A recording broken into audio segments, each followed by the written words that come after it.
De Limburgse politici Peter van Veldhoven uit Lommel en Ali Çaklar uit Genk hebben vorige week op een vlucht naar Turkije aan den lijve ondervonden tot welke verscheurende taferelen moslimradicalisering leidt. Ze ontmoetten op het vliegtuig een wanhopige vader die op zoek was naar zijn vrouw en hun 2 kindjes van 3 en 5 jaar.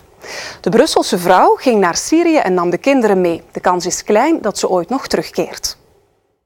Het verhaal wordt breed uitgesmeerd in de kranten. Fatima B., een vrouw uit Molenbeek naar verluidt met universitair diploma, vluchtte samen met haar 2 broers naar Syrië om haar oudere broer op te zoeken, een IS-strijder.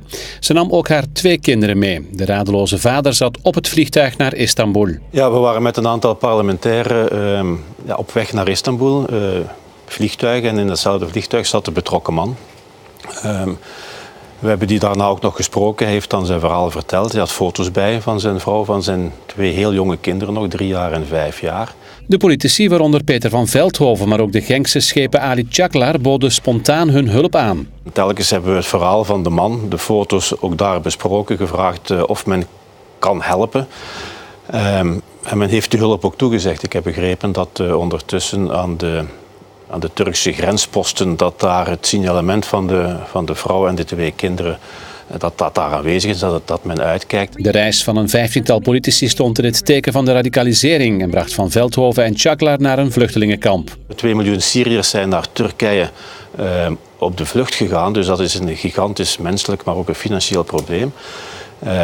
Maar 2 jonge kinderen die naar Ginder worden meegenomen door de moeder,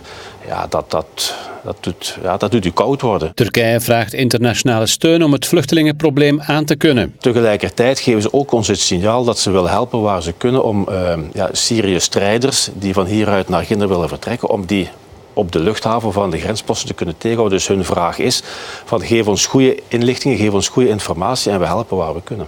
In België blijft er vanwege IS nog altijd de terreurdreiging. Maandag valt de beslissing of het dreigingsniveau op 3 blijft en de maatregelen voor de veiligheid van onze politieagenten van kracht blijven. Het moet niet te lang duren, maar in ieder geval, als er terrorisme-dreiging is, dan is er geen andere oplossing, denk ik, of geen andere conclusie.